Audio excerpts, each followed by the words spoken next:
Shalom, saudaraku yang dicintai Tuhan Yesus Kristus. Kembali kita akan melanjutkan pelajaran kita tentang ungkapan misteri yang ada di balik pintu tirai atau yang ada di dalam ruangan Maha Suci itu. Dan saat ini kita sudah berada pada season yang ke-25. Untuk itu saya masih ingin mengajak saudara-saudara yang dicintai Tuhan untuk membaca kembali di dalam suratan Ibrani pasal yang ke-9. Suratan Ibrani pasal yang ke-9. Sekali lagi coba kita bacakan, biar nanti bapaknya Rahel untuk membacakan buat kita sekali lagi. Suratan Ibrani itu pasal yang ke-9 itu pada ayat yang ke-11 dan 12 lebih dulu.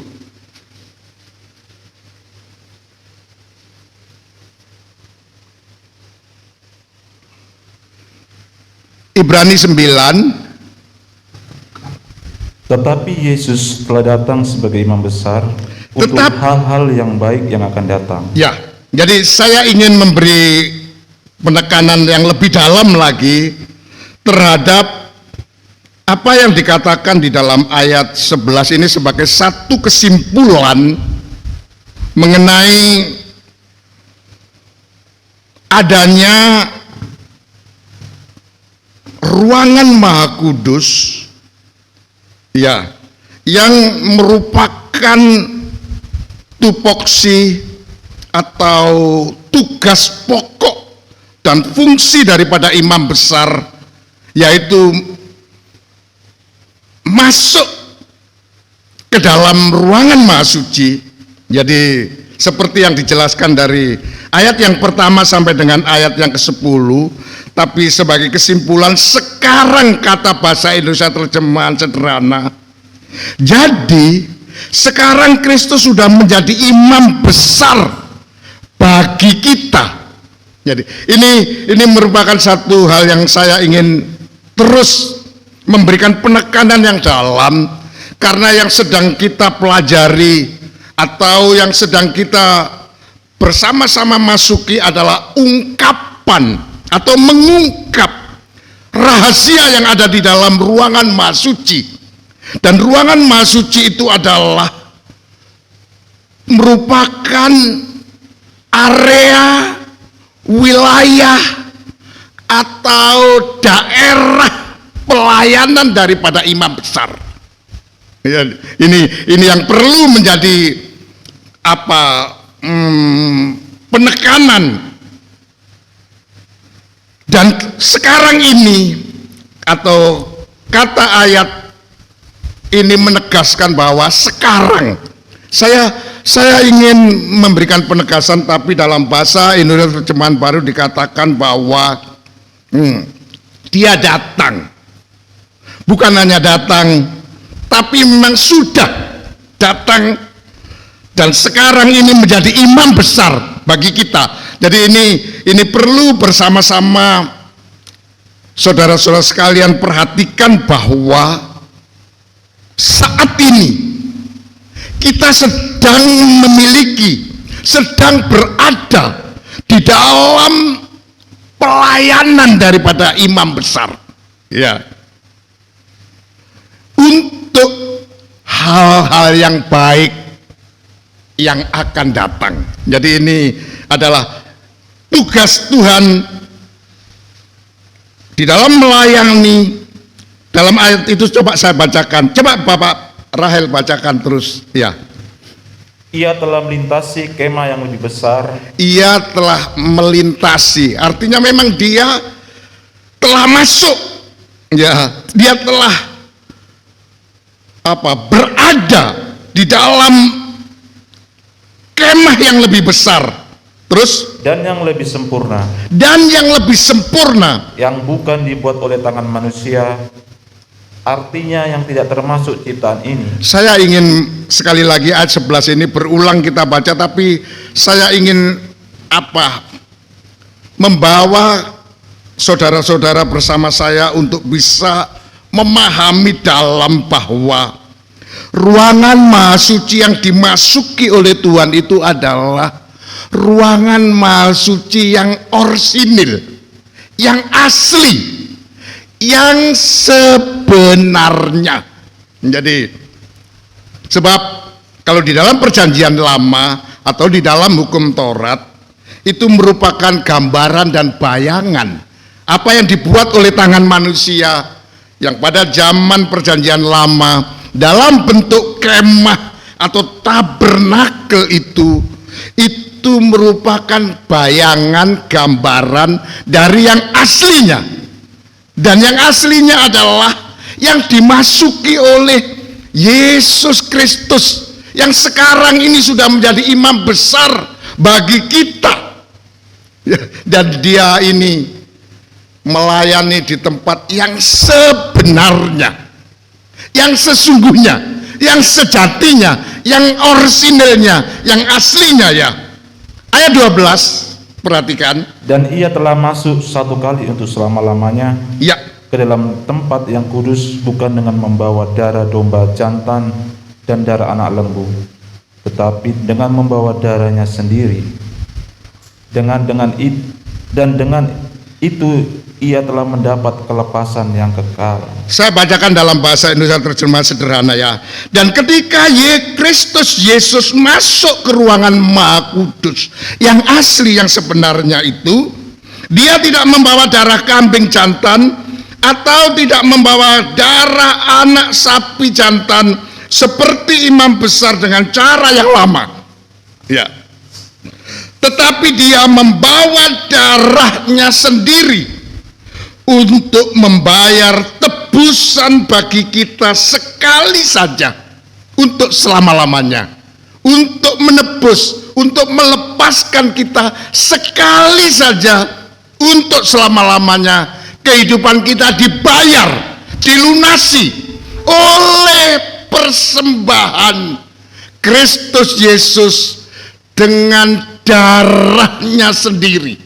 Jadi ini saya masih ingin memberikan penekanan yang dalam tentang begitu pentingnya, sebab syarat utama sebagai seorang imam besar untuk boleh bisa bekerja melayani di dalam ruangan maha suci itu harus membawa darah.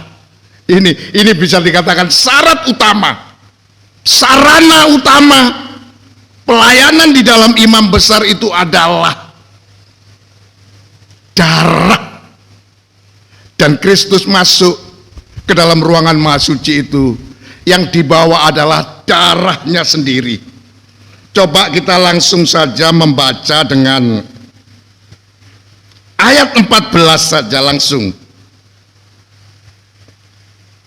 Ayat 14. Betapa lebihnya darah Kristus Ya.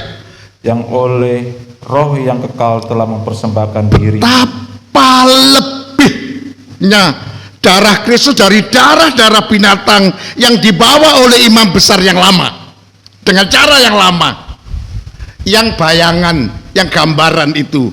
Tapi Yesus membawa darahnya sendiri, darah yang lebih berharga. Terus kepada Allah sebagai persembahan yang tak bercacat, iya, akan menyucikan hati nurani kita dari perbuatan-perbuatan yang sia-sia, supaya kita dapat beribadah kepada Allah yang hidup. Ini darah Kristus ini adalah darah yang sempurna, ya, darah yang sangat mulia yang dipersembahkan olehnya sebagai imam besar. Dan itu oleh Roh Kudus. Darahnya itu digembuskan, darahnya itu diaktifkan, darahnya itu diefektifkan, terutama untuk bisa membasuh. Ya, dalam bahasa Indonesia terjemahan sederhana saya bacakan ya. Tetapi dengan cara yang baru, jauh lebih ampuh lagi dari darah Kristus yang melalui Roh Allah, Roh yang hidup selama-lamanya, mempersembahkan dirinya sendiri sebagai kurban. Darahnya yang sangat sempurna itu menyucikan diri kita seutuhnya. Jadi ini betul-betul darah Kristus itu bukan hanya darah seperti domba jantan lembu muda yang dibawa oleh imam besar dengan cara yang lama yang merupakan gambaran dan bayangan, itu bisa menyucikan kita atau jemaatnya secara lahiriah. Tapi ini darah Kristus itu membasuh kita, menyucikan kita seutuhnya, seluruhnya. Jadi luar dan dalam kita, sehingga kita bisa dibebaskan dari perbuatan-perbuatan. Dikatakan darahnya yang sangat sempurna itu menyucikan diri kita seutuhnya, sehingga kita tidak mau lagi melibatkan diri dengan perbuatan-perbuatan yang membawa kita kepada kematian rohani. Dengan begitu kita sungguh-sungguh bebas untuk beribadah di hadapan Tuhan. Kita bebas untuk melayani di hadapan Tuhan.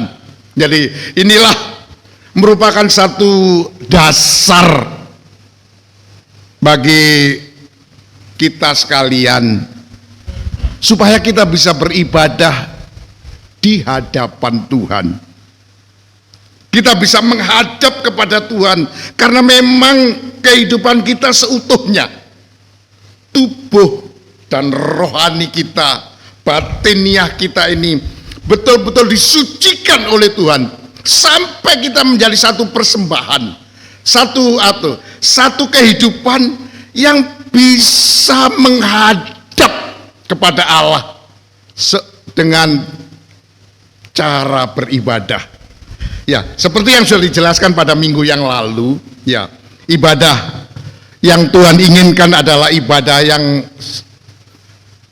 asli. Karena apa?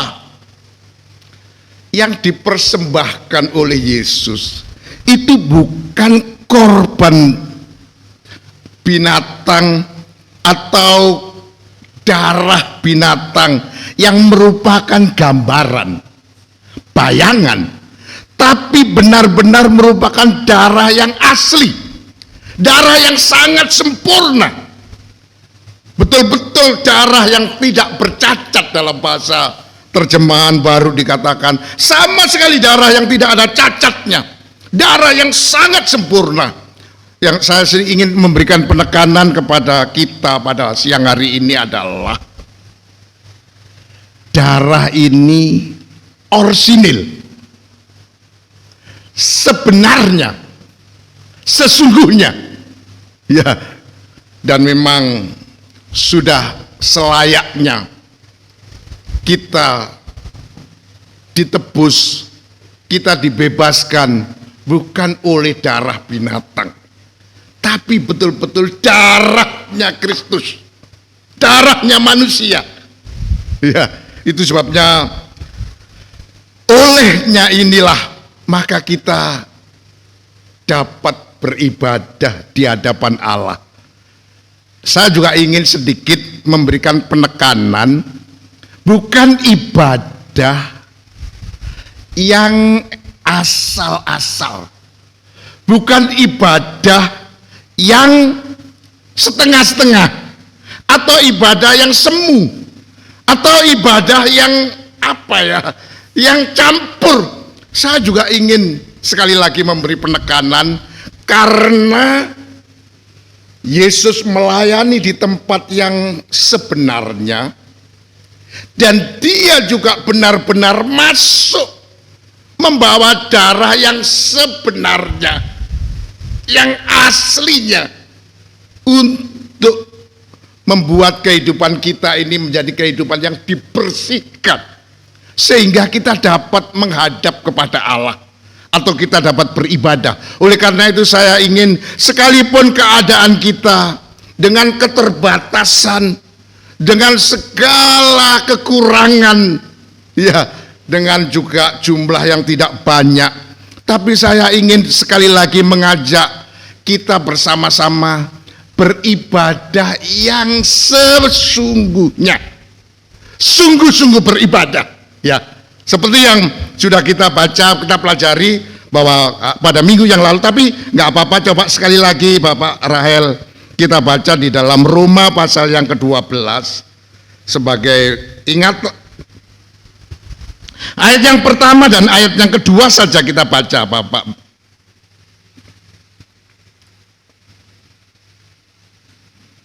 Roma 12 ayat 1 dan 2. Karena itu saudara-saudara, Ya. demi kemurahan Allah, aku menasihatkan kamu, Aku menasihatkan kepada, terus, supaya kamu mempersembahkan tubuhmu sebagai persembahan yang hidup, sebagai satu persembahan. Dan ini bukan ibadah yang apa ya, yang tidak sesungguhnya, ya.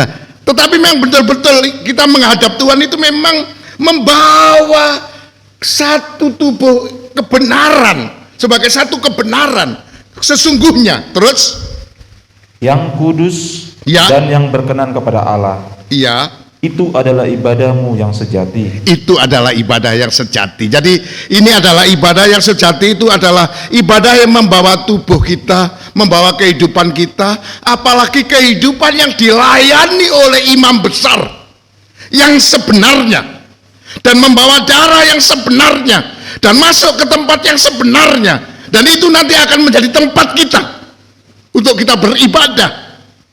Maka yang kita persembahkan adalah jangan yang apa ya, yang tidak sejati, tidak sesungguhnya. Jadi betul-betul supaya darah Kristus yang sudah diefektifkan, yang sudah diaktifkan oleh Roh Kudus membasuh kehidupan kita ini benar-benar merupakan satu kenyataan dan membuat kita bisa menghadap kepada Tuhan. Ya, apalagi dengan ibadah kita sejati, sepertinya terjadi satu hubungan yang sangat klop, ya, sangat apa ya, sangat pas. Tuhan yang asli, kita datang juga membawa kehidupan kita yang asli, yang sejatinya, yaitu kehidupan yang sudah dibersihkan, dikuduskan oleh darah Kristus sebagai satu persembahan yang kudus. Dan ini adalah persembahan yang diperkenan oleh Tuhan. Inilah ibadah yang sejati itu. Tapi ditambahkan ayat 2, penting artinya, Janganlah kamu menjadi serupa dengan dunia ini, jangan kamu serupa dengan dunia ini, tetapi berubahlah oleh pembaharuan budimu, ya, sehingga kamu dapat membedakan manakah kehendak Allah, apa yang baik, yang berkenan kepada Allah, jadi dan kita yang sempurna. dengan mempersembahkan, apalagi kemudian disertai dengan kesungguhan.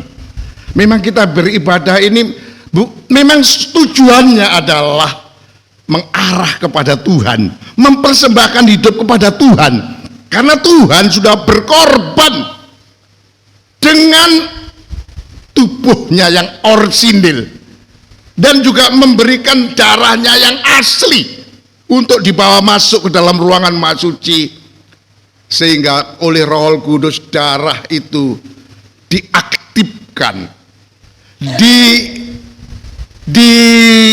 diefektifkan untuk membasuh kita sampai kita bisa menjadi kehidupan yang dikuduskan, dilayakkan untuk beribadah kepada Tuhan. Ini adalah satu anugerah yang luar biasa. Oleh karena itu, mari dengan perubahan ini sehingga kita dapat mengerti, oh ini kehendak Allah. Karena memang saya sedikit nanti akan menekankan tentang ibadah ini sedikit ya. Ya. Sehingga kita mengerti, oh ini kehendak Allah. Kalau memang bukan kehendak Allah, mengapa harus kita lakukan yang bukan kehendak Allah? Ini yang menyenangkan Tuhan. Kalau kita tahu bahwa ini menyenangkan Tuhan, kehidupan kita ini di hadapan Tuhan, mengapa yang tidak menyenangkan Tuhan harus kita lakukan? Ya, sehingga kita tahu, oh ini yang baik, ini yang tidak. ini yang kehendak Allah, ini yang bukan, ini yang menyenangkan Tuhan, ini yang tidak. Ya, ini adalah satu sikap kematangan kedewasaan kita di dalam kita beribadah kepada Tuhan. Terus ada satu yang penting, ayat 2 belum selesai. Apa yang baik, ayat berkenan kepada Allah. Dan yang terakhir, dan yang sempurna. Ini. Jadi kita, arah ibadah kita ini adalah mengarah kepada arah yang sangat luar biasa. Kita tahu apa yang baik, apa yang tidak baik. Kita tahu apa yang berkenan kepada Allah, apa yang tidak berkenan, dan yang paling penting, kita tahu mana yang sempurna. Ya, sempurna itu nanti kita akan pelajari dalam. Salah satu arti daripada sempurna itu adalah dewasa. Kedewasaan kita. Ya, di situ kita betul-betul menjadi kehidupan yang semakin dewasa.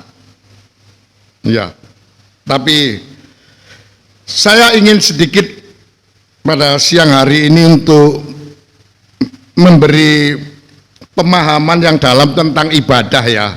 Nasihat Rasul Paulus kepada muridnya Timotius, kehidupan yang masih muda. Artinya dia dinasihati oleh gembalanya, oleh gurunya. Ya, coba sedikit saya ingin mengajak kalian dan saya untuk membaca lebih dulu bahwa ibadah atau di dalam ibadah itu terkandung satu rahasia. Jadi Rasul Paulus mengatakan, coba kita baca di dalam langsung saja ya. 1 Timotius pasal yang ketiga. 1 Timotius pasal yang ketiga. Di dalam ibadah itu terkandung satu rahasia yang sangat besar. Terkandung satu apa ya? Di dalam ibadah itu ada satu misteri yang perlu kita ketahui, bahwa terdapat rahasia yang agung. Coba kita baca ayat terakhir saja, ayat 16.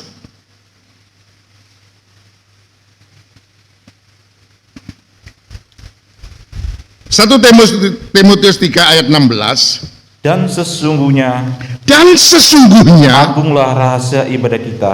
Agunglah rahasia ibadah kita. Apalagi sekarang ini kita tahu yang melayani ibadah kita ini adalah imam besar yang orsinil, yang asli, ya, yang memang ditetapkan oleh Allah, bukan dengan peraturan Taurat, tapi peraturan Melkisedek, dan dia sebenarnya adalah anaknya Allah sendiri, anak laki-lakinya Allah sendiri, sebagai imam besar Kristus Yesus. Dan yang dibawa masuk ke dalam ruangan suci yang asli juga itu, yang sebenarnya itu juga darah yang orsinil, darah yang asli, memang untuk menebus kita manusia yang dicintai ini, supaya kita dapat beribadah kepada Tuhan. Apalagi di dalam ibadah itu terkandung rahasia besar. Apa dikatakan dalam ayat itu? Dia yang telah menyatakan dirinya dalam rupa manusia. Yesus yang telah menyatakan dirinya sebagai manusia dan kemudian menjadi imam besar. Oh, terus kan? Dibenarkan dalam roh. Dibenarkan, ini adalah satu kebenaran. Dibenarkan oleh roh bahwa Yesus sebagai imam besar, bahkan darahnya tadi oleh Roh Kudus yang kekal itu dia gelorakan, dia pakai untuk membasuh seluruh umatnya, seluruh manusia, supaya dapat kelepasan, dapat ketebusan dari Allah, sehingga dapat beribadah kepada Allah. karena memang roh itu. Demikian juga kedatangannya Tuhan, atau dia telah menampilkan dirinya sebagai rupa manusia,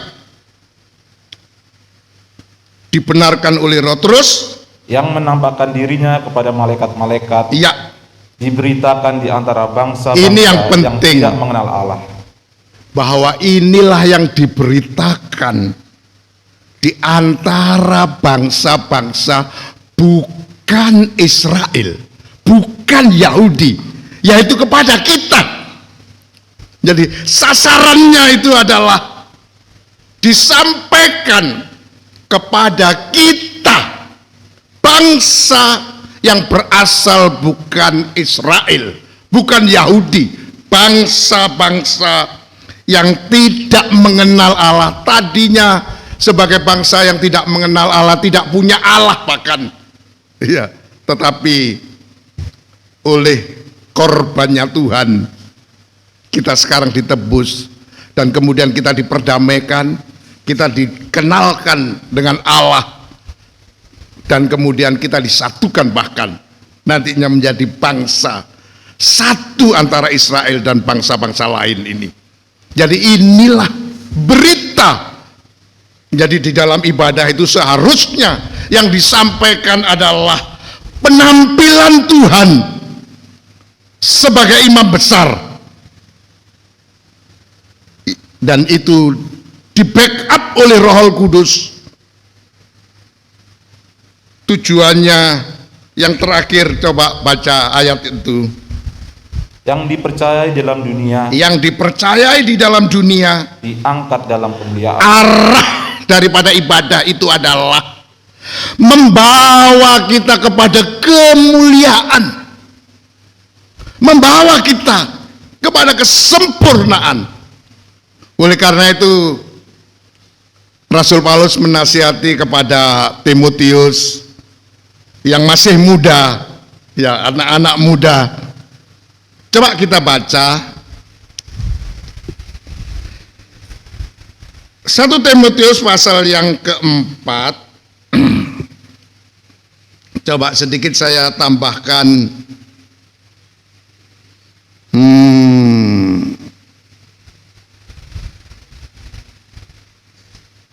Ini pesan daripada, tapi sudah langsung saja ya, pada ayat 8 saja, atau ayat 7 dulu, ayat 7. Tetapi jauhilah tahayul dan dongeng nenek Ya, nenek tua. Ya, sekarang ini di zaman medsos ini banyak sekali konten-konten yang ya jauhilah hal-hal yang tahayul,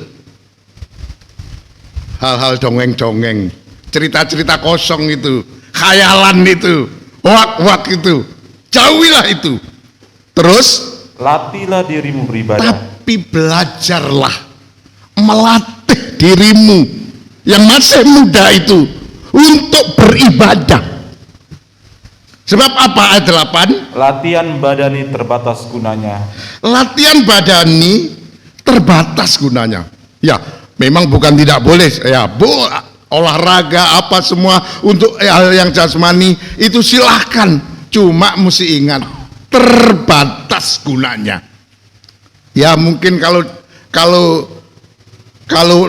bicara jangka waktunya itu tidak panjang, terbatas sekali. Terus Tetapi ibadah itu berguna dalam segala hal. tetapi ibadah itu berguna dalam segala hal. Jadi semua aspek kehidupan kita itu, kalau betul-betul kita backup dengan ibadah, maka akan berguna, memberi manfaat di dalam segala hal. Usaha, pekerjaan, belajar, apa saja, bersosial, berumah tangga, apa, dalam segala hal dia akan berguna. Terus Karena mengandung janji, karena di dalam ibadah itu ada satu perjanjian dari Allah, terdapat janjinya Allah. Apa? baik untuk hidup ini Baik untuk hidup ini, tidak perlu khawatir Tidak perlu takut, karena Allah berjanji untuk memenuhi kebutuhan kita, baik hidup ini maupun untuk hidup yang akan datang. baik hidup sekarang ini maupun hidup yang akan datang.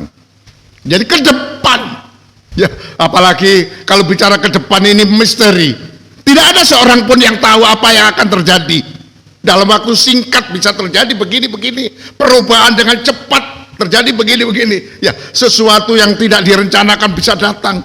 Tapi kalau kita backup hidup kita ini dengan ibadah yang di dalamnya itu terdapat satu rahasia yang besar, yang kita bisa mengenal kepada Tuhan Yesus Kristus sebagai imam besar kita, yang dibenarkan oleh Roh Kudus, dan itu kemudian juga akan membawa kita kepada kemuliaan.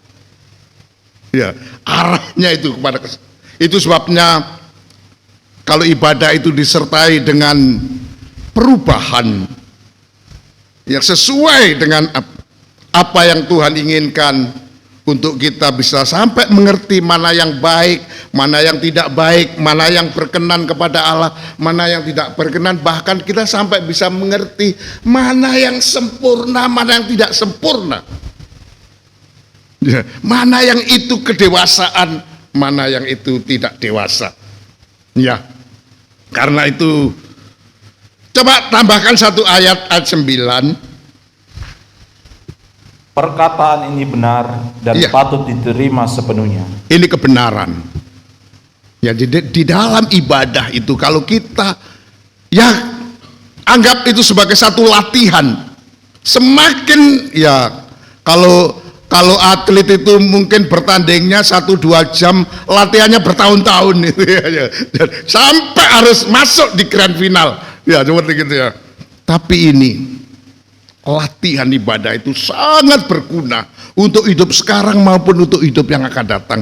Karena Allah menjanjikan bahwa di dalam ibadah itu kita akan dibawa kepada kemuliaan, dibawa kepada kesempurnaan. Oleh karena itu, tapi coba saya tambahkan lagi ya di dalam 1 Timotius itu saja ayat pasal yang ke-6. Coba langsung kita baca 1 Timotius pasal yang ke-6.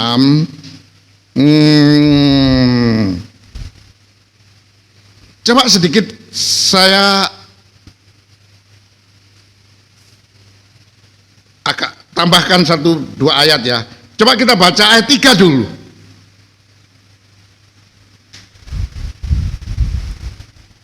Jika seorang mengajarkan ajaran lain dan tidak menurut perkataan sehat, Ya, yakni perkataan Tuhan kita Yesus Kristus, dan tidak menurut ajaran yang sesuai dengan ibadah kita. ya, jadi di sini Timotius diingatkan harus di dalam ibadah itu yang diutamakan itu ajarannya, doktrinnya, pahamnya,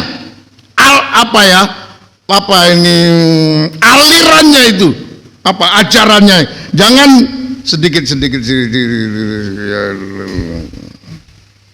ya, ajarkanlah ayat yang ke-6 ayat 2b itu, ajarkanlah dan nasihatilah semuanya ini. Jika seorang mengajarkan ajaran lain yang tidak menurut perkataan yang sehat, yakni perkataan Tuhan kita Yesus Kristus, apalagi Tuhan sebagai imam besar, dan tidak menurut ajaran yang sesuai ibadah kita, apa itu? Ayat 4. Ia adalah seorang yang berlagak tahu padahal tidak tahu apa-apa. Kalau ajaran di dalam ibadah itu tidak sesuai dengan apa yang diajarkan oleh Tuhan Yesus Kristus, apalagi sekarang ini, ajaran yang diajarkan kepada kalian dan saya, saudara dan saya, sekarang itu luar biasa. Tuhan ungkapkan ruangan yang maha suci yang menjadi domainnya, istilahnya, lokasinya, daerahnya, daerah kerjanya Tuhan sebagai imam besar. Ini adalah pengajaran yang sangat penting sehingga kita dapat bisa beribadah kepada Tuhan dengan benar dan berkenan kepada Tuhan Bahkan Tuhan akan membawa kita untuk menjadi kehidupan yang bisa beribadah di tempat yang asli. Ya, sampai kita dibawa ke tempat ruangan yang maha suci itu menghadap Tuhan. Bukan hanya ibadah, suasana ibadah di dalam ruangan maha suci. Ya, jadi kalau orang tidak sesuai dengan ajaran itu, kata ayat 4, ia adalah seorang yang berlagak tahu padahal tidak tahu apa-apa. Ya, bayangkan kalau kita beribadah sepertinya wah kayak kita ngerti padahal nggak tahu apa-apa. Sangat disayangkan. Ya, sangat disayangkan, membuang-buang waktu, membuang-buang energi ibadah tapi dia tidak mengerti apa yang diajarkan. Ya, ini juga menjadi pelajaran buat kita. Ya, jangan kita seperti orang, karena diajarkan lain dari ajaran yang diajarkan oleh Kristus. Ya, mungkin dongeng-dongeng atau bagaimana.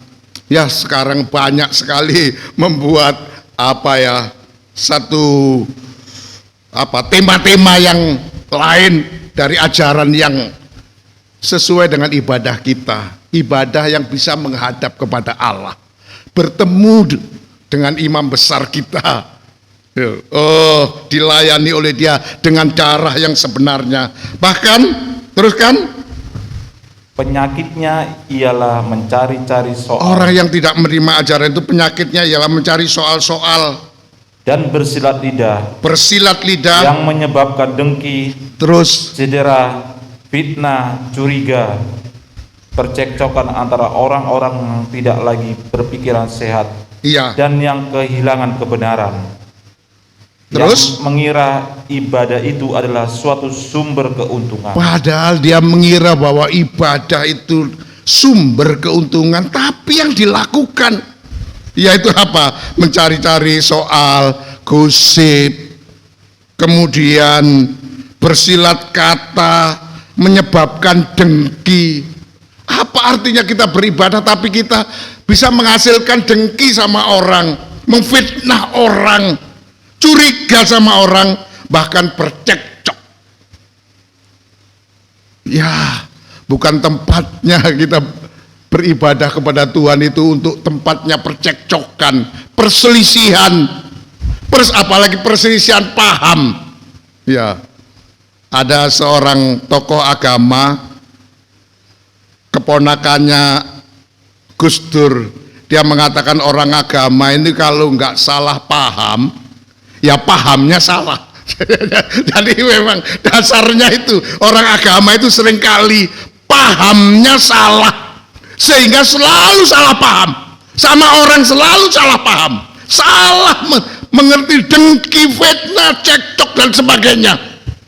Ini adalah ibadah yang tidak sesuai dengan ajarannya Tuhan Yesus Kristus, terutama ajaran tentang misteri rahasia dari ruangan maha suci, tempat daerah Yesus bekerja untuk membawa kita masuk menjadi orang yang beribadah yang sangat diperkenan. Karena orang yang menghadap kepada Tuhan itu harus dibersihkan oleh darahnya Yesus, luar dan dalam, sampai menjadi kehidupan yang tidak bercacat. Itu adalah satu ibadah yang diperkenan oleh Tuhan, ya. Oleh karena itu, teruskan ayat yang ke-6 ini penting. Memang ibadah itu kalau disertai rasa cukup. Memang ibadah itu kalau disertai rasa cukup, ya. Teruskan, memberi keuntungan besar. Jadi sebenarnya yang bisa memberi keuntungan itu kalau kita selalu puas.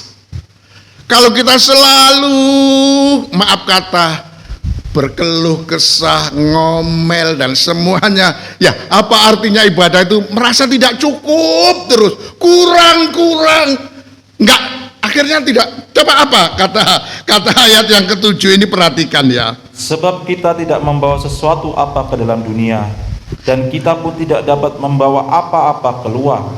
Iya.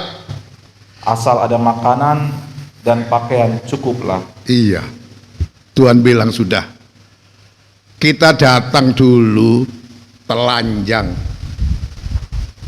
tidak bawa apa-apa, punya kekayaan sesudah kita hidup, tapi nanti kalau kita pergi dipanggil Tuhan juga kembali paling kalau orang Kristen ya masih pakai jasnya lah, atau pakailah apa kebayanya, roknya yang paling bagus, masukkan peti. Tapi kalau agama lain telanjang saja, ya gak bawa apa-apa, datang telanjang, pulang telanjang. Sementara kekayaan yang banyak itu orang lain yang nikmati. Oleh karena itu apapun keadaan kita, ya masing-masing Tuhan akan, tapi rasa cukup ini penting supaya kita dapat beribadah dengan sungguh-sungguh tanpa ada motivasi. Apalagi coba Chris, Bapak Rahel teruskan ayat 9 ya. Tetapi mereka yang ingin kaya, Tetapi kalau orang itu ingin kaya, terjatuh ke dalam pencobaan, terus jatuh ke dalam pencobaan, ke dalam jerat dan ke dalam berbagai-bagai nafsu yang hampa iya, dan yang mencelakakan, yang menenggelamkan manusia ke dalam keruntuhan dan kebinasaan. tambah ayat 10. Karena akar segala kejahatan ialah cinta uang. Teruskan. Sebab oleh memburu uanglah beberapa orang telah menyimpang dari iman dan menyiksa dirinya dengan berbagai-bagai luka. Bukan kita tidak boleh kaya. Kalau memang Tuhan berkati silahkan. Ya, bekerja kita serius. Tapi jangan kemudian kita menginginkan di dalam ayat ini tetapi mereka yang ingin kaya terjatuh ya. Jadi yang diinginkan kekayaan sudah lupa sudah. Ya maaf ya. Memang ya nggak bisa disangkal ya. Di mana kekayaan kita, di situ hati kita ya. Jadi ini hati kita sudah akhirnya tidak kita fokuskan. Tapi kalau kita merasa cukup, terima kasih Tuhan, diberkati banyak, terima kasih. Hari ini mungkin nggak banyak, tapi nanti banyak, mungkin melimpah, itu kita anggap cukup. Apa yang Tuhan berikan kepada kita, kita cukupkan, bahkan ini sangat minim. Standar yang diinginkan oleh Tuhan itu asal ada pakaian, makanan cukup sudah. Ya, tiap hari ada makan, pakaian, itu bahan dasar yang paling pokok lah ya, itu istilahnya kebutuhan primer dari manusia hidup itu makan. Dan iya, saya sudah lama saya tidak keluar rumah, jadi ada seminggu yang lalu saya keluar ke jalan, dan dulu kok gak pernah kelihatan dia gitu. Terus kemudian gimana, apa kesibukannya? Aduh Pak, sekarang itu mau mencari kebutuhan sejengkal di perut ini loh Pak, kata dia. Itu pun sekarang setengah mati katanya. Orang cari makan sekarang susah, dia bilang gitu ya. Kalau Tuhan kita hari ini Tuhan berikan makan, apalagi kalau Tuhan mengajarkan murid-muridnya untuk berdoa, berdoalah, berikanlah Tuhan kami makanan pada hari ini secukupnya. Ya, jangan berlebih-lebih lah. Ya, wajar-wajar saja. Ya, sesuai dengan porsi kita. Jadi ini yang saya ingin ajak kita bersama-sama, karena kalau ibadah itu disertai kepuasan dari Tuhan, apa yang Tuhan berikan kepada kita, kita cukup bersyukur. Kita istilahnya kalau dalam bahasa yang apanya itu, bahasa Jawa itu, orang yang ngongso dalam tuh, waduh, kepingin kaya, cepet kaya. Ya, akhirnya larilah ke itu ya, perbegu atau begu kanjang karena ingin cepet kaya saja pikirannya ya. Itu sudah orang akan di sini dikatakan orang akan jatuh ke dalam pencobaan. Ya, terus ada seperti dia dijerat ke berbagai-bagai nafsu yang hampa. Toh nanti kalau Tuhan izinkan harus berangkat kembali, dia telanjang, paling bawa satu setel aja. Kalau kita orang Kristen, pakai jas yang terbaik, pakai dasi yang terbaik, sepatunya semua itu dibawa. Hanya itu saja, yang lainnya tinggal. Ya, oleh karena itu saya ingin mengajak kita bersama-sama, mari dalam kita beribadah, yang penting ibadah yang sesungguhnya ini yang penting, diperkenan oleh Tuhan. Bahkan sampai menjadi kehidupan yang sempurna. Sedikit ya saya tambahkan ya, karena kita kembali ke Ibrani pasal yang ke-9. Saya ingin tambahkan sedikit hal yang sangat penting, terutama ayat 15. Coba kita perhatikan 15 sebagai juga satu kesimpulan sebenarnya. Ayat 15 ini. Karena itu ia adalah pengantara dari suatu Karena itu ia adalah pengantara. Dia adalah penghubung. Dia adalah perwakilan kita. Ya, kalau di dalam permasalahan hukum, kalau orang itu berperkara di dalam suatu hukum, dia memberikan kuasa kepada wakilnya. Ya, di sini ini profesinya Jeffrey sebagai lawyer, sebagai pembela, sebagai pengacara. Ya. Tuhan itu adalah sebagai perantara, penghubung antara Allah dan manusia. Terutama dia bisa mewakili Allah, tapi dia juga bisa mewakili kita. Dia adalah sebagai ada di tengah-tengah, imam besar yang bisa menghubungkan kita dengan Allah, dan Allah bisa berhubungan dengan kita melalui dia. Jadi dia itu adalah perantara antara kita dengan Allah. Terus supaya mereka yang telah terpanggil, saya sedikit ingin memberikan penekanan yang dalam kepada saya dan saudara sekalian, supaya tujuannya Tuhan sebagai pengantara, penghubung antara Allah dan kita, supaya mereka yang telah dipanggil dapat menerima bagian yang kekal, bagian kekal yang dijanjikan.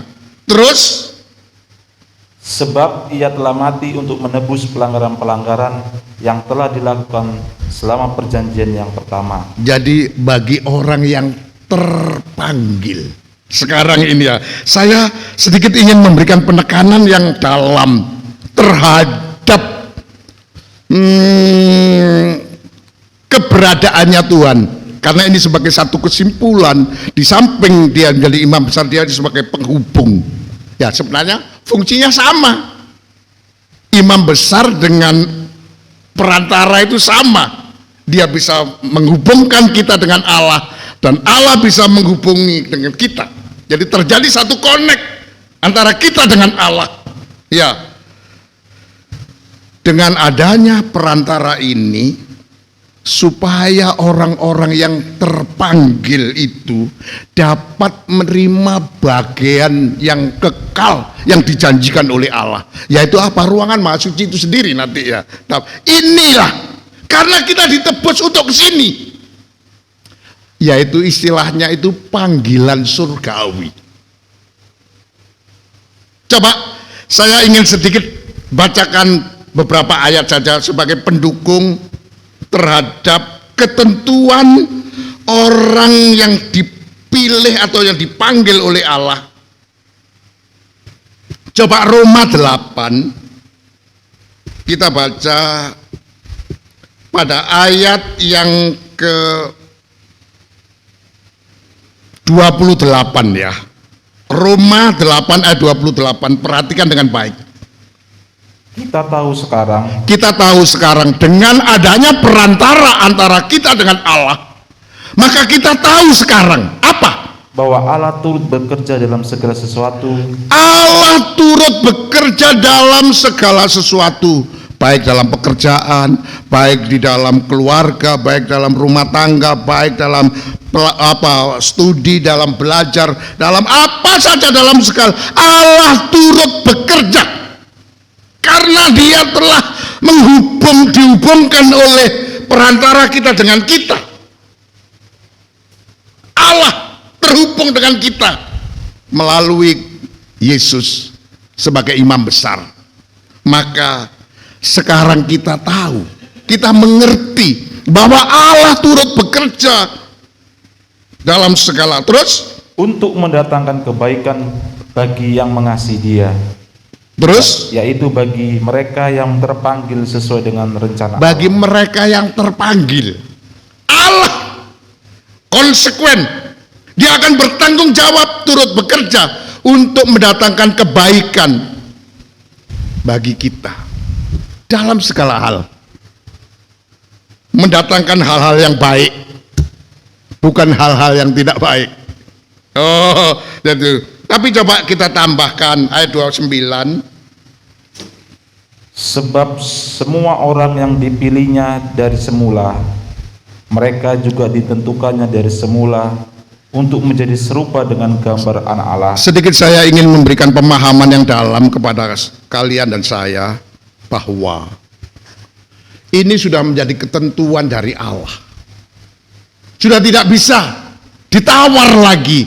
Bagi orang yang dipilih oleh Allah itu harus menjadi kehidupan yang serupa dengan gambaran anaknya. Jadi ini kita sedikit saya akan bawa kepada gambaran. Padahal sebenarnya bukan hanya gambaran, seharusnya kita harus serupa dengan aslinya. Ya, tapi di sini Tuhan katakan gambaran anaknya. Terus mereka juga ditentukannya dari semula untuk menjadi serupa dengan gambaran anaknya, supaya ia, anaknya itu, menjadi yang sulung di antara banyak saudara. Iya, supaya dia paling utama dulu, sebagai kepala dia, nanti kita sebagai anggotanya. Ya, kita harus serupa dengan anaknya itu. Terus dan mereka yang ditentukannya dari semula, iya, mereka itu juga dipanggilnya. Mereka yang ditentukan dari semula, mereka itu juga dipanggilnya. Jadi memang orang yang ditentukan, dipilih itu tidak bisa tidak harus menjadi orang yang terpanggil. Jadi ini. Dan orang yang terpanggil karena adanya penghubung perantara antara kita dan Allah, kata Ibrani, maka dia akan menerima berkat yang kekal sesuai dengan apa yang dijanjikan, yaitu tentu ruangan Maha Suci itu sendiri yang aslinya, yang orsinilnya itu. Terus dan mereka yang dipanggilnya, mereka itu juga dibenarkan. Inilah tugas pokok daripada imam besar sebagai perantara antara kita dengan Allah. Dia akan membenarkan orang-orang yang dipanggil, apapun kesalahannya, apapun kekurangannya, dia akan dibenarkan. Sudah, nggak bisa dikalahkan sudah. Bagi orang yang terpanggil itu, karena kita punya pengacara, punya lawyer, punya pengantara antara kita dengan Allah untuk membenarkan kita. Membenarkan orang-orang yang terpanggil itu. Oh, haleluya. Dan yang penting, setelah orang-orang itu dibenarkan, apa kata ayat itu? Dan mereka yang dibenarkannya, mereka itu juga dimuliakannya. Mereka yang dibenarkan itu akhirnya akan disempurnakannya, akan dipermuliakannya sesuai dengan rahasia yang ada di dalam ibadat. Mulai dia tampilkan sampai kita diangkat dalam kemuliaan, sampai kita dipermuliakan.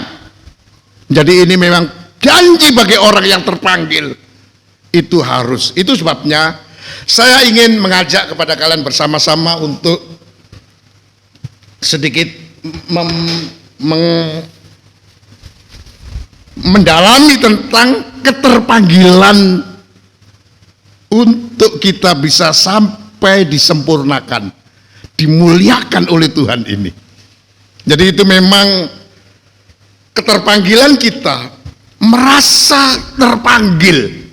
Jadi memang apalagi ya kalau kita bicara tentang ruangan Maha Suci, tentang kesempurnaan. Waduh, itu sesuatu yang memang sesuatu yang kayak macam sudah nggak bisa menjangkaunya kita.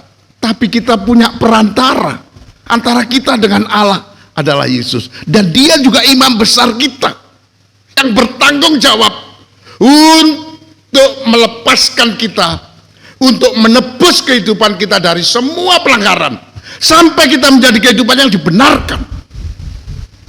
Tujuan orang yang dibenarkan adalah untuk dimuliakan, dan memang ada ketentuan kita harus menjadi serupa dengan gambaran anaknya.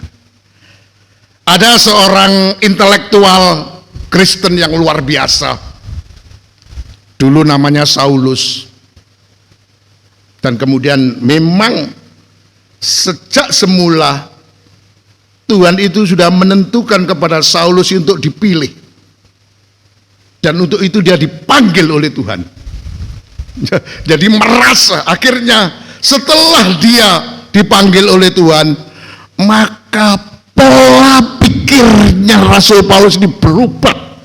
Saulus yang dulu Saulus itu kemudian berubah, sebegitu mempunyai satu pola pikir yang sempurna, pola pikir yang dewasa.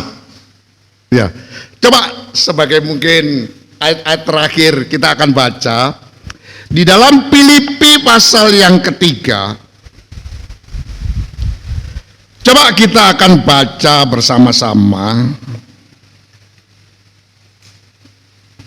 Ya, langsung saja ya, kita tidak mempersingkat ayat ini. Coba kita baca ayat yang keempat mulai, Bapak Rahel. Sekalipun aku juga ada alasan untuk menaruh percaya pada hal-hal lahiriah. Sekalipun aku ada kebanggaan, aku ada apa ya, ada satu alasan untuk bermegah hal-hal lahiriah. Dan mungkin sudah diberkati dan apa semua. Jadi Rasul Paulus betul-betul orang yang sangat diberkati, pemuda yang luar biasa. Dia adalah seorang tokoh intelektual muda yang sangat luar biasa, aktivitasnya, kegiatannya, pekerjaannya semua sukses. Jadi ada dasar untuk bermegah secara lahiriah di sini ya. Perhatikan di sini ya. Coba kita baca selanjutnya. Jika ada orang lain menyangka dapat menaruh percaya pada hal-hal, kalau ada orang-orang lain itu bermegah karena sudah berhasil ini semuanya, aku lebih lagi, aku kemegahanku beralasan. Ya, apa? Aku lebih lagi. Ya. Disunat pada hari ke-8. Oh ya, disunat tepat pada waktu hari ke-8 dari bangsa Israel. Bangsa Israel asli. Dari suku Benyamin. Ya, terus? Orang Ibrani asli. Orang Ibrani asli, orang pilihannya Tuhan. Aku orang pilihannya Tuhan, lahir dari suku Benyamin dan bangsa Israel, orang Ibrani asli aku. Terus tentang pendirian terhadap hukum Taurat, iya, aku orang Farisi. Teruskan. Tentang kegiatan, aku penganiaya jemaat. Iya. Tentang kebenaran dalam mentaati hukum Taurat, aku tidak percaya. Ya, kalau soal hal-hal lahiriah nggak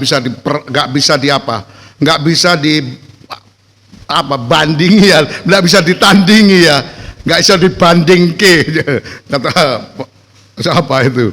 Teruskan.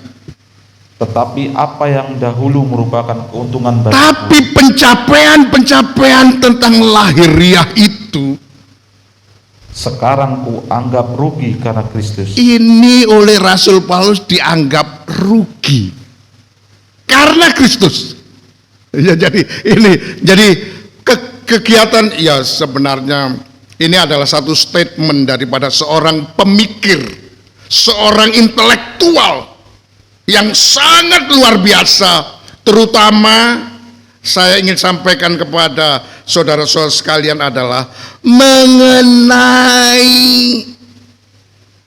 arah tujuan dari pengikutannya kepada Tuhan di dalam melayani Tuhan. Itu dia ingin mencapai sasaran.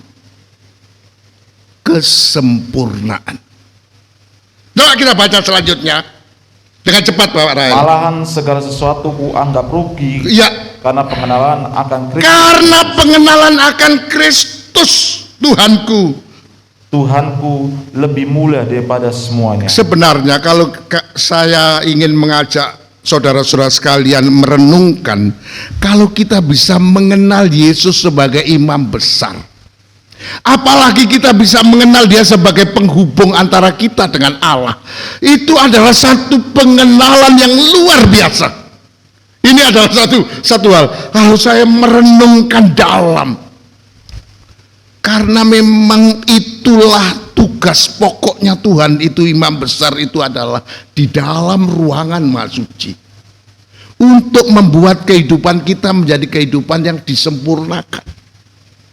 Dan tugasnya penghubung itu untuk membawa kita sampai kepada sebagai orang yang terpanggil tadi adalah tujuannya adalah supaya kita dibenarkan untuk menjadi kehidupan yang dimuliakan, disempurnakan.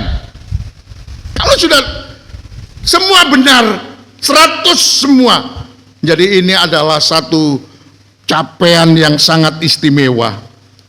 Sama dengan orang yang mempunyai nilai yang sangat baik. Salah satu arti dari sempurna, bukan hanya dewasa. Ya, ini capaian yang luar biasa. Semua oleh karena Kristus, oleh karena dialah aku telah melepaskan semuanya itu dan menganggapnya sampah. Teruskan dengan supaya cepat. aku memperoleh Kristus. Supaya aku memperoleh Kristus. Ini penentu ini. Karena kalau kita memperoleh dia, mengenal dia, memiliki dia, kita punya imam besar, maka kita akan dibela, kita akan semuanya. Ini fokus Rasul Petrus Rasul Paulus ingin memperoleh. Sehingga lain-lain itu dianggap nggak ada artinya, malah merugikan. Tapi kalau kita bisa mengenal ini menguntungkan. Apalagi kemudian kita beribadah kepada dia, pasti memberi keuntungan. Apalagi disertai terima kasih Tuhan, cukup kita tidak kesederhanaan kita. Ya, kata banyak teman-teman saya menulis di dalam dalam TS-nya apa selalu bahagia itu sederhana. Ya, kalau yang masih ingin ini, aduh enggak, itu rasanya udah enggak bahagia. Apalagi kalau kita ingin kaya, cepet-cepet kaya aja. Ya, prosesnya biasa saja. Jalani saja, mengalir saja. Kata-kata orang politikus yang berhasil dia mengalir aja. Kalau sudah waktunya diangkat semuanya. Ya. Tapi teruskan Pak Rahel. Dan berada dalam dia bukan dengan kebenaranku sendiri karena mentaati hukum Taurat. Teruskan. Melainkan dan kebenaran karena kepercayaan kepada Kristus, yaitu kebenaran yang Allah anugerahkan berdasarkan kepercayaan. Ya. Teruskan yang penting ini sekarang. Yang ku kehendaki ialah. Perhatikan. Ini statement ini. Satu kesimpulan. Sekarang kalau yang dulu-dulu secara lahiriah itu sudah kuanggap rugi, bahkan kuanggap sampah itu, tidak ada artinya itu.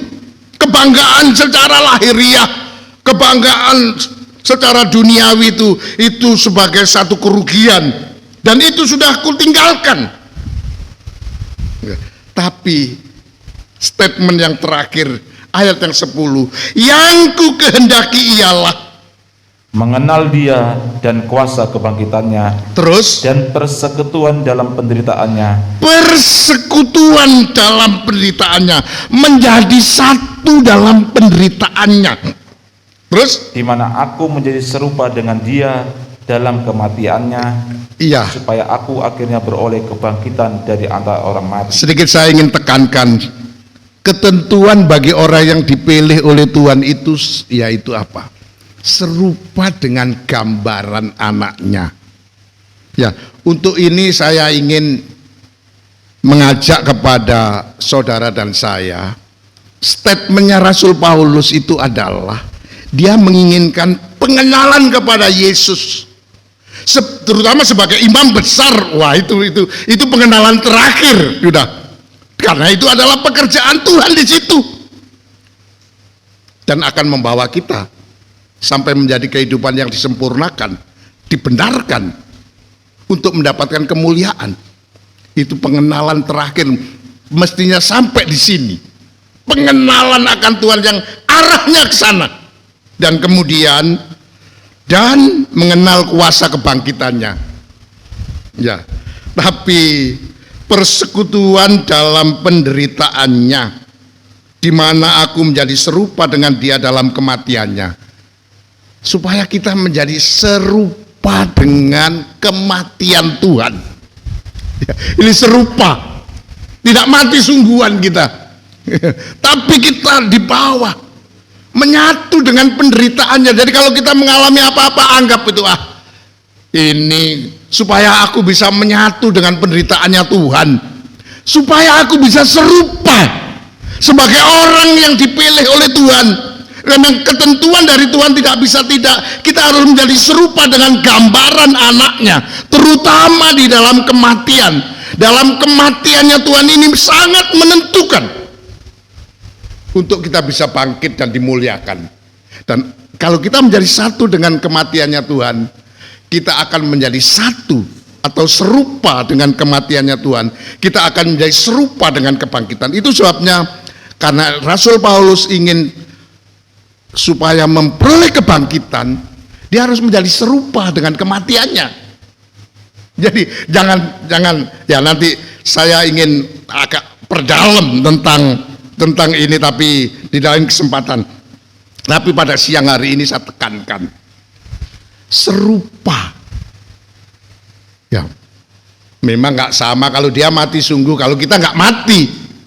Tapi kita dibawa oleh Tuhan menyatu dengan penderitaannya. Apa-apa yang mungkin kita alami, ini aku ingin menyatu. Ini kalau Rasul Paulus ini menginginkan, bahkan mengundang ya, sebetulnya mengharapkan dia supaya dia memperoleh kebangkitan. Tidak bisa bangkit kalau tidak mati.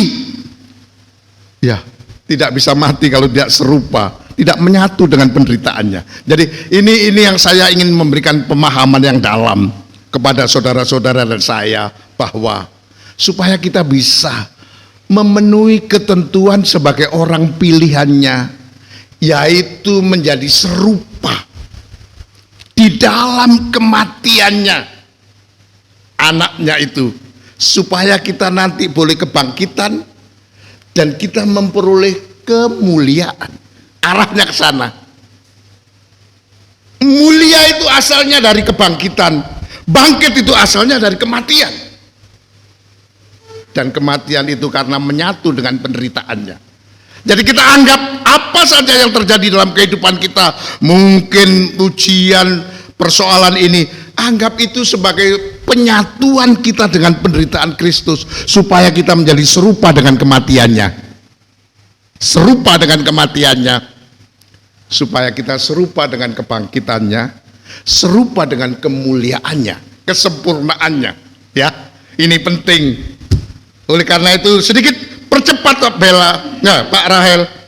Ayat 12, perhatikan dengan cepat saja.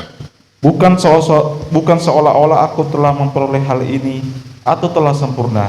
Ini bukan seolah-olah aku ini sudah sempurna.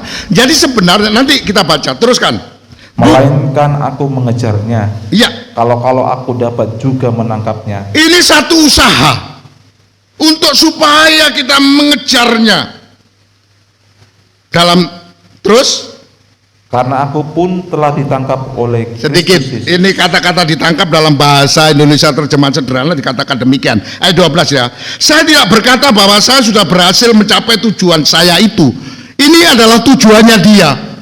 Untuk itu dia menginginkan menyatu dengan penderitaannya, supaya bisa serupa dengan kematiannya, akhirnya beroleh kebangkitan dari antara orang mati. Serupa dengan kematiannya, maka serupa dengan kebangkitannya untuk disempurnakannya. Ya, dan itu bukan sempurna, tetapi saya terus berusaha untuk mencapai tujuan itu, karena itulah yang sudah direncanakan oleh Kristus Yesus untuk saya sebelum dia memanggil saya menjadi miliknya. Jadi sebelum Rasul Paulus itu ditentukan, Allah sudah melalui Kristus Yesus sudah merencanakan bahwa Yesus itu telah memanggil. Ya, itu jawabnya pada waktu Saulus mulai mengejar-ngejar, dipanggil oleh Yesus. Saulus, Saulus. Dia kaget, dia lihat. Oh, siapa Tuhan? Dia memang orang yang bersama dia mendengar suara itu tapi tidak melihat Yesus. Tapi kalau waktu Saulus itu dia lihat Tuhan dalam kemuliaannya, dalam kesempurnaannya, dia juga mendengar suara dia mendengar sendiri panggilannya Tuhan, dia juga melihat sendiri pribadi Tuhan. Ya, pada waktu dia ini memang dipilih oleh Tuhan untuk menjadi miliknya. Ayat 13. Saudara-saudara, aku sendiri tidak menganggap bahwa aku telah menangkapnya. Iya. Tetapi ini yang kulakukan. Ini yang kulakukan. Aku melupakan apa yang telah di belakangku dan mengarahkan diri kepada apa yang di hadapanku. Perhatikan ayat 14. Dan berlari-lari kepada tujuan untuk memperoleh hadiah. Iya. Yaitu panggilan surgawi dari Allah dalam Kristus Yesus. Teruskan. Karena itu, marilah kita yang sempurna berpikir demikian. Ini saya katakan intelektual Kristen yang sangat luar biasa, sangat jenius. Dia punya pemikiran yang sempurna. Karena memang tujuannya dia itu adalah panggilan surgawi untuk mencapai sasaran surgawi. Ya, dalam bahasa Indonesia terjemahan sederhana dikatakan demikian ya, ayat 14 itu. Perhatikan ya. Sama seperti saya ikut lomba lari, mata saya tetap tertuju kepada sasaran, yaitu hadiah kemenangan yang sudah disiapkan bagi saya di surga, di ruangan maha suci, di tempatnya Allah berada, di tempat Yesus melayani. Memang dia dan Kristus Yesus sudah memanggil, atau Kristus Yesus sudah dipanggil oleh Allah untuk mencapai sasaran surgawi. Jadi ini adalah panggilan surgawinya Rasul Paulus. Maka ini cara berpikirnya orang muda yang gentleman, yang sangat intelektual rohaninya. Karena dia ingin dalam hidupnya itu mencapai tujuan. Jangan ikut Tuhan di tengah jalan gagal. Harus, kalau perlu bagaikan lomba lari, sprint terus, sprint, berusaha terus sampai mencapai tujuannya. Sasarannya apa? Panggilan surgawi. Kita dipanggil untuk ke situ. Itu sebabnya dikatakan tadi di dalam Ibrani pasal yang ke-9 ayat 15. Bagi orang yang terpanggil secara rohani, panggilan surgawi ini arahnya adalah akan menerima berkat yang kekal yang dijanjikan oleh Allah, ruangan maha suci itu sendiri. Itu. Bahkan nanti kalau kita baca pada ayat 16 dan seterusnya, ini merupakan warisan, surat wasiat yang diberikan oleh Kristus Yesus kepada kita. Ini arahnya.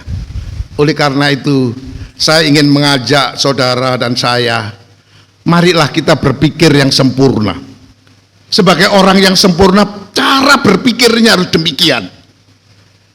Jadi kalau kita dihadapkan dengan banyak penderitaan, anggap itu sebagai satu persekutuan. Ini kalau kita tidak menginginkan, mungkin ya, tapi kita dipimpin oleh Tuhan. Tapi kalau Rasul Paulus sangat menginginkan, bahkan sampai akhir hayatnya sangat menderita dia, karena dia ingin untuk menjadi serupa dengan kematiannya Yesus, supaya dia dibangkitkan oleh Yesus dari antara orang mati dan disempurnakan, dimuliakan. Tujuannya ke sana. Ini cara berpikir yang intelek secara rohani, seperti seorang Saulus, pemuda yang sangat intelektual ini. Dia ingin mencapai kesempurnaan. Itu sebabnya pelajaran tentang kesempurnaan ini banyak ditulis oleh Rasul Paulus. Salah satu di antaranya adalah suratan Ibrani. Hasil karya tulisannya dia. Karena dia adalah memiliki paradigma berpikir yang intelek. Arahnya jelas, sasarannya jelas. Bukan pemuda yang tidak ada tujuan, tidak ada arah di dalam mengikut Tuhan. Hanya ya rame-rame, hura-hura, hanya apa saja. Tidak, dia fokus. Terus, sebagai ayat terakhir, saya ingin bacakan kepada saudara dan saya Ibrani pasal 12. Ya, sekaligus sebagai penutup Ibrani 12. Coba kita baca bersama-sama ayat 1. Kita mulai ya. Karena kita mempunyai banyak saksi, bagaikan awan yang mengelilingi kita. Iya. Marilah kita menanggalkan semua beban dan dosa yang begitu merintangi kita. Iya. Dan berlomba dengan tekun. Jadi mari kita lepaskan, kita tinggalkan semua beban dan dosa. Lepaskan dosa. Tinggalkan beban dosa itu. Karena itu adalah menghalangi kita di dalam bertanding. Ya, maaf ya, kalau kita lihat para atlet-atlet yang ada, apalagi atlet-atlet lari, lompat, apa semua, itu kalau bisa itu pakaian seminim mungkin, sekalipun laki-laki, perempuan, jangan sampai menjadi beban. Nggak ada beban, semua dilepaskan. Beban dosa, beban itu dilepaskan semua karena dia ingin sprint. Apalagi lari-lari cepat 100 meter, 200 meter, itu pada umumnya pakaiannya itu minim sekali. Ya, yang penting penutup hal yang aurat. Tapi karena dia ingin betul-betul lari dengan cepat dalam pertandingan, ya, supaya tidak menghalangi. Ya, apalagi dosa. Jadi katakan tinggalkan semua beban dan dosa. Menghalangi kita dalam pertandingan yang sudah ditetapkan oleh Allah untuk kita jalani. Terus, dan berlomba dengan tekun dalam perlombaan yang diwajibkan bagi kita. Perlombaan wajib ini. Kita tidak bisa, kita wajib untuk mengikuti pertandingan ini. Apalagi sekarang ini saya merasa sekarang ini kita sudah berada pada grand final. Di akhir kita ini. Jangan sampai tinggal selangkah ini kemudian.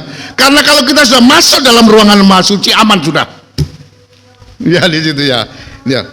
Terus ayat 2. Marilah kita melakukannya dengan mata yang tertuju pada Yesus. Dalam pertandingan ini marilah kita. Terus yang memimpin kita dalam iman dan yang membawa iman kita itu kepada kesempurnaan. Membawa iman kita kepada Yesus yang menjadi pemimpin. Arahkan, tujukan pandangan kita, penglihatan kita, fokus ke sana. Karena kita akan mengarah kepada tujuan kita, menyelesaikan pertandingan dengan sehat. Apalagi saya katakan kita sudah berada di grand final ini sampai kita memperoleh kesempurnaan, karena memang Tuhan yang memimpin kita dalam iman kepada kesempurnaan itu. Oleh karena itu kita patut berterima kasih kepada Tuhan untuk apa yang Tuhan ajarkan kepada kita siang hari ini. Mari, dasar yang harus kita pegang teguh adalah pelayanannya Yesus sebagai imam besar, sebagai pelayan yang real, pelayanan yang konkret, pelayanan yang asli. Dan dia masuk ke dalam ruangan maha suci yang asli, yang real, yang nyata, yang sebenarnya. Bahkan juga kita boleh beribadah oleh darahnya Kristus yang digelorakan, yang diefektifkan, yang diaktifkan oleh Roh Kudus sampai membasuh kehidupan kita luar dan dalam. sampai kita boleh beribadah menghadap kepada Allah di tempat yang maha kudus, tempat yang maha suci itu. Oleh karena itu, mari di samping kita belajar beribadah untuk semakin hari semakin serius, semakin sungguh-sungguh, semakin ibadah yang real, ibadah yang konkret, ibadah yang sesungguhnya, ibadah yang sejati. Tapi pola pikir kita harus berpikir yang sempurna. Sedikit ya, saya tambahkan, kalau kita sudah sampai pemikiran demikian, kembali di dalam Ibrani atau Filipi pasal yang ketiga sebagai ayat penutup. Filipi pasal yang ketiga tadi, ayat yang ke-16. Tetapi baiklah tingkat pengertian yang telah kita capai, kita lanjutkan menurut jalan yang telah kita tempuh. Ayat yang saya bacakan dalam bahasa Indonesia terjemahan sederhana sebagai ayat terakhir. Yang penting kita masing-masing tidak mundur dari tingkat kedewasaan rohani yang sudah kita capai. Yang sekarang ini sudah kita capai ini, jangan mundur lagi. Ini tingkat pengertian kita, pemahaman kita sebagai orang yang sempurna. Cara berpikir kita sempurna, tindakan kita mengarah kepada kesempurnaan, dan ibadah kita juga ibadah yang betul-betul mencapai kemuliaan. Karena rahasia dari ibadah itu sangat besar.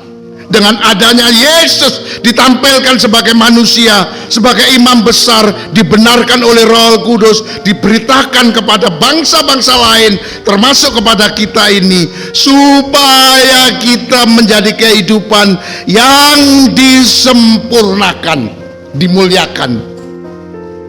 Semoga Tuhan Yesus Kristus sebagai imam besar kita memberkati saudara dengan pelayanan Yesus sebagai imam besar.